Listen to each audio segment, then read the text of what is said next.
in my head, I felt like, okay, what can I do that would make the most amount of money in the least amount of time? That's what I wanted. Yeah. Passive income. So I took a mentorship a few years ago while I was at my tech job, and friends were telling me, oh, how much did you pay? You're crazy. Get your money back. It was the best decision of my life. Because once you have the system down, it's very scalable. And obviously it's low startup costs. So you just apply the same system to each property and you can just do it anywhere you want in the world. Welcome to the Shane Seo podcast, and today I have a very special guest. I met this young lady at a Ty Lopez networking event, and she does an Airbnb business, and she coaches other people to get into Airbnb. And I'm half Asian. She's full Korean, so she's really family. So I'm going to welcome Linda Kim. Thanks for having me. Hey, really thanks for being on. All right, so tell everyone a little bit, like, where are you from, and tell us a little bit of your story. Yeah, so I'm based in LA, in Orange County. I grew up in Seattle and moved about 5 years ago during COVID. Oh, what took you from Seattle to California? So I lived there my whole life. So I wanted to experience life, have more opportunities, have more sun. Oh, yeah. Yeah. The weather's perfect there in California. Yeah. Me and my wife's been talking about going there and like staying like 2-3 weeks every month or something. I really like it there. So Yeah. now I know you do Airbnb business. Yeah. So tell us what is Airbnb for some that don't know? Yeah. So Airbnb is a booking platform for people's homes. And you pretty much, if you don't want to be in a hotel, or if you want a backyard or have amenities like laundry, you would just book an Airbnb. Oh, wow. Yeah. So it's kind of like a good alternative to hotel, possibly. Yeah. Oh, Yeah. wow. So how many units do you have, or how do you... tell us a little bit about your portfolio. Yeah. So I do arbitrage. So I have 6 properties right now in California and Texas. Okay. Yeah. So explain how do you arbitrage? I guess you're renting it and then you put it online. How does that work? Yes. A lot of people say, I didn't know you could even do that. So Yeah, I didn't. A lot of people don't. Yeah. yeah. So it's obviously less capital to get started than purchasing a home and putting it on Airbnb. So I took a mentorship a few years ago while I was at my tech job, and he taught us how to start the business. So you go to the landlord, you pitch why you think they should rent their property to you, and then you just put it on Airbnb and make the profit. Yeah. Now, I think it's interesting. So I had some people approach me because we own like mainly like single family. We have some apartments and stuff. And this guy, he pitched it really well, and I'll never forget it. He said, "Hey, Shane, look, I know that you're asking $1,500 a month or whatever it was." And he said, "What I'll do is I'm going to stage it really nice. It's going to be professionally cleaned every week. And it's always going to be in stage condition if you do decide to sell in the future. And you don't have to worry about people moving stuff, putting holes in it, because we're going to keep it in good condition because we want our guests happy."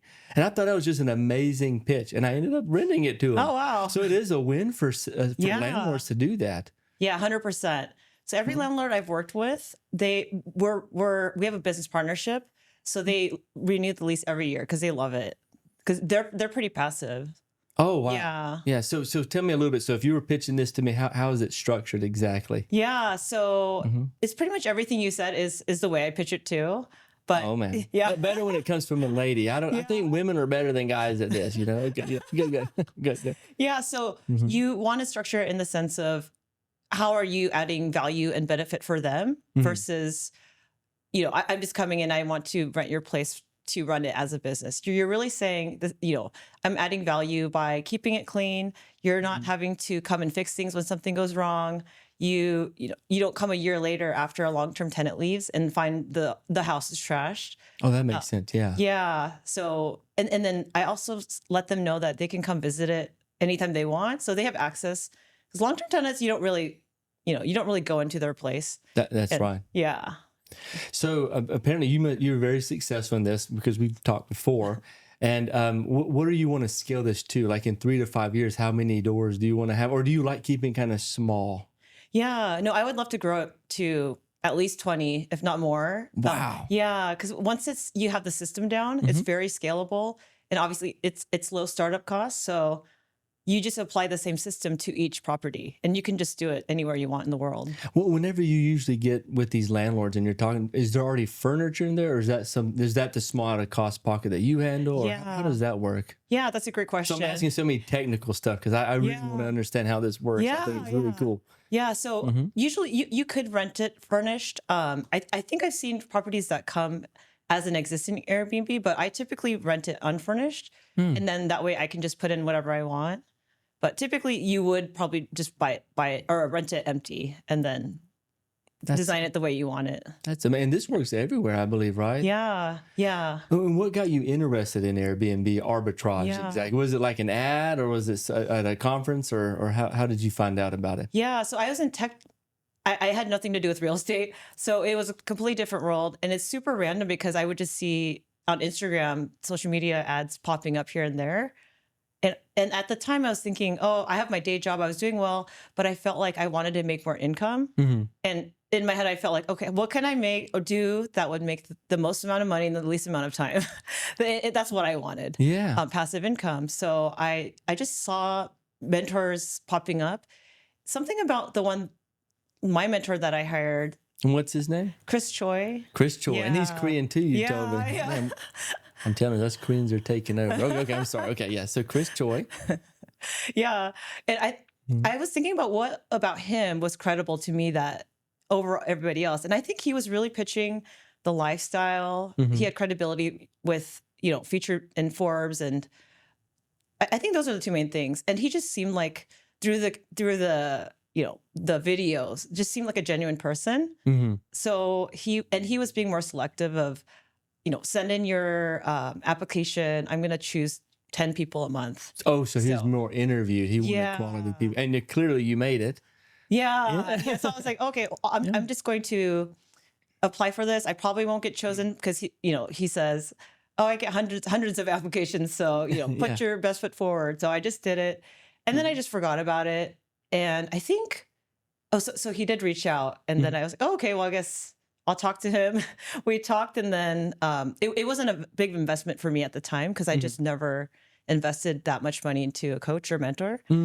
But I thought, okay, well, he picked me. So at this point, I don't want to say no. And then that's how it all started. I joined that and changed my life. It was the best decision you ever made. And now you're doing mentoring as well because you saw the value in it. So now you want to be able to help others do that. Yeah, right? Completely. Because it changed my life. Like if I had never done that, I would be in my 9 to 5, my corporate job. Yeah. Oh, wow. Yeah. Well, in Taekwondo, so I always call it, it's kind of cheesy. So I have Taekwondo schools. And I've trained some students, and it's been, I've been doing it for many, many years. So now my students they were kids when they started, but now they have black belts. Now they're teaching and they're running schools. Oh, wow. So I always call myself the granddad and then them the father. Now they're teaching kids and those are like my grandkids. Yeah. So that's basically what you're doing. Yeah, exactly. Yeah. It's very rewarding, isn't it? Yeah. Because I'm mentoring now, and it's the way you see someone get so excited and you know that they're going to change their life too because it's something that you're teaching them. Yes. So how important do you think for the people at home to know is a mentor? How important is it having a mentor? Yeah. How has it helped you? Yeah. Now because before that, I never invested in that. So once I did it, I felt like now I want to get a mentor and coach for everything I want to do because it might be a high cost at first, but you'll make the money back. It'll change your life. And you'll just be further ahead. You make less mistakes. So in the long run, you could also save money. Oh, 100%. So, yeah. And like I told everyone in the beginning, is me and you met at a Ty Lopez party. And then I met you at David Rivera's house. So you were going to networks and gatherings all the time. How active do you go? Like every week, are you doing something? That's probably what it looks like, but it's really not. Pretty often. But I think it really varies. There's usually more in the spring and summer. Wintertime, I think there's a little less. So it gets a little cold, I guess. Yeah, I think probably a couple times a month. It really varies, 2 to 3 times a month-ish. Well, some people want to do it 1 or 2 times a year. Oh, true. And that's so 2 to 3 times. Yeah. So what kind of relationships have you been able to forge by doing that? Yeah, I was just thinking about that because even, how I met you and, one person leads to another person and it's just like a trickle effect. So it's so powerful. And I live in Orange County, so it's about 3 to 4 hours round trip drive to go to some of these events. And people would tell me, wow, you drive so much. You're crazy. How do you drive so much? But, it just proves that when you put yourself in the right places around the people that you admire, you want to be like, it really pays for itself. Yeah. Yeah, 100%. And the great thing is where you're Orange County, you can make it to San Diego or you can go to Los Angeles. Yeah. That's really amazing. Yeah. So, and also we were at David Rivera's house and I just did a podcast with Christopher Kai. Yeah. And he's actually over here, just we'll give him a little shout out. But it just shows that you can go to one event, meet one person, and it could change your entire life. Completely. And I didn't think, I remember me and you were talking about him. I said, man, that's neat because I want to learn how to do events. And now he's here at the house. Isn't that cool? Yeah. Really cool. So we'll give him a wave over there. Yeah. And then sometimes when you go to these events, you start seeing the same people and you build that relationship. Absolutely. So being consistent is very important as well. Yeah. So I know you're Korean. So let's just relax. I'm going to talk about you now. So you're Korean and you speak, I don't speak much Korean. I'm half Korean. So do you speak Korean and everything too? I grew up fluent and I lost a lot of it because over time I didn't really speak it to my friends. So I know the basic, and I was talking to your dad the other day in Korean, so that was fun. But I can do basic conversation and I can read and understand. What does your Korean family think about all the entrepreneurship? Because I know coming from an Asian family, they want doctor, lawyer, or martial arts. That's for me. How does your family think about what you're doing? Yeah, I don't know if they really understand. It is very untraditional to start a business unless it's like a laundromat or dry cleaners for Koreans. But man, I forgot. Man, cleaners and shoe shops sometime, right? Sometime. Yeah. So I think even doing something like this, I don't think my mom really understands, but she's really proud of me, but I don't think she really understands what it is. And I remember even talking to your dad. He's like, oh yeah, he's trying these different things. And I don't know what he's doing now, but he seems to be doing really well. So I'm talking about me. Your dad was telling me that. So. Yeah, my dad's great. Like I said, my dad came to America with $200 in a suitcase. And he lived in little taekwondo schools as they were trying to build them. And it's an entrepreneur thing. I got to grow up watching that. So I kind of trickled that over into what we have. And he taught me that blind confidence to just jump in and do. Yeah. That's amazing. All right. So now I have a thought. So what are 3 mistakes that you feel that most people trying to get into the Airbnb space, what are some of those mistakes you see them do? I think choosing the wrong location. Wrong? Oh, yeah. Okay. Yeah, because I learned about, so back to getting a mentor, if I didn't have one, if I thought, I'm just going to do this on my own and go out and find something, I wouldn't have learned anything that, I would just be picking whatever I wanted, thinking it would work. So there's actually a lot of research behind it. You go to the website, AirDNA, you do... AirDNA. AirDNA.com is the site that a lot of people use. And then...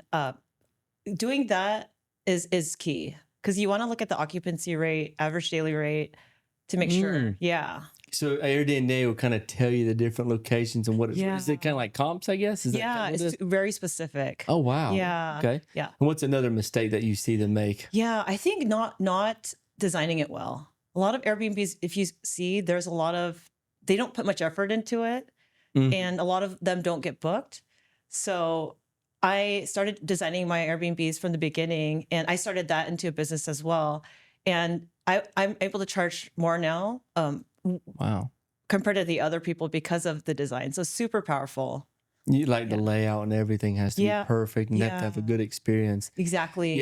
One time I went to an Airbnb, no joke. I went in and not only did it wasn't even like IKEA stuff. It was literally like a foldable dinner table.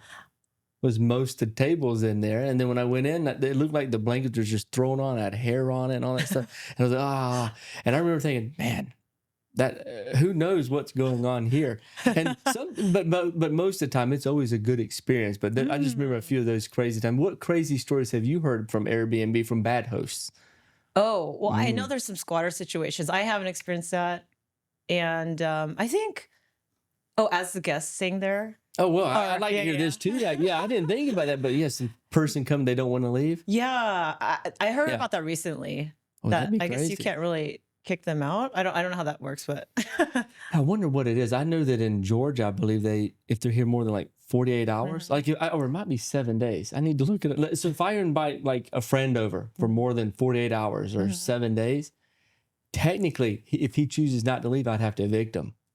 Oh, Yeah, that's crazy. Like a squatter type deal. Yeah. So I wonder if that's what it is. yeah. Yeah. All right. So what's another mistake that you see hosts make? So it'd be location, not setting it up well. Yeah, design. What would be something else? The photos are super crucial. If you have bad photos, a lot of people will try to save money or they just take their own photos. That can make or break your Airbnb. So you want to hire someone that's professional where it looks really nice. So even that itself can make you a lot more money.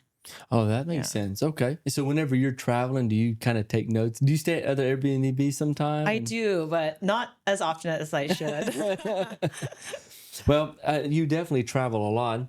And of course, you're very successful. Now, what other things do we need to know about you? Like, tell me, do you say, hey, you ski? Do you scuba dive? do you own you don't own a Korean restaurant or anything? Right? Okay. Not yet. What are some other things that are just like, hey, I want to share, this is random. Yeah, well, I do like to golf, but Golf. Yeah, and something random is that when I was in tech, I had another business, wedding photography, and Oh, wow. yeah, so I didn't realize at the time that was entrepreneurship. I just did it because I got a camera, and then over time, people started booking me for their weddings. That was super random. So I've been in that real estate now. Well, that helps the Airbnb pictures, Yeah. right? So sometimes I do take my own photos. Oh, that's good. Yeah. Okay, so how important do you think it is for people to say, hey, look, you don't have to do the 9 to 5. You can be an entrepreneur. Was it a scary transition for you to do that? I You love said that you had question. a 9 to 5, right? Yeah, for a very long time, over a decade. And Wow. yeah, so I love entrepreneurship. I think most entrepreneurs that I talk to feel like they would never go back to corporate because it's just a different world. You can build what you want, use the same amount of time to build something for yourself and make a lot more money. And I was really scared, but something was telling me to take that mentorship and make that big investment. Even though normally I wouldn't have spent that much money, I was like, I don't know what it was. And then it was the best decision of my life. And I would just say, take the risk. The bigger, the scarier, the better. We've, over at the Pivot conference, we were talking about that too, and make goals that scare you. And once you achieve it, you realize, oh, wow, I did that. And then you feel like I want to do more of that. And then you just get more comfortable. So Yeah. Yeah. Yeah. It's just like that, it is scary, you have to make that first little commitment and then take that first step. Yeah. The first step's the hardest is what they always say, right? Yeah, so true. Yeah. Yeah. And then my friends were telling me, oh, how much did you pay? You're crazy. Get your money back. What are you doing? Yeah, people, they scammed you, Yeah, right? They think that. Yeah. I always hear that. Yeah, that's what I heard. But I was like, oh no, it's fine. I already paid. I'm just gonna see what happens. Well, so what goals do you have? Let's just say in 10 years from now, or what are some of your goals? You say, I want to be coaching. Do you want to be a speaker one day? Because I'd love to have you probably speak on our stages. I think that'd be amazing. I would love to. We need some powerful Asian women on stage. I think it'd be great. That's So what I'm what are talking your goals? Let's just take a 10-year goal. I know it's 10's kind of a random, but they say billionaires invest and plan in decades. So I was always curious to hear a 10-year goal. Okay, that's great. So I would say I do want to scale the business, arbitrage, because it's really good money for A little cost. yeah. And it really, they say like the 4-hour work week. It really is a 4-hour work week, if not less. So Wow. you can make, millions even, depending on how many you have, working very minimal hours, as long as you have your team in place. So that's what I learned from my mentor. Yeah. Do you do all your locations within like a radius, like real close to you? Or do you do something like, hey, I want one here, I want one in Miami, one in Disney, one in Vegas. So when I travel, I can stay in my own Airbnb. Is it like that? Or is it better to keep them all close by? Such a good question. So when I was learning through my mentorship, he did say the perk is you can just get the ones in the places that you want to travel, because then when you go to those places, you can just stay there.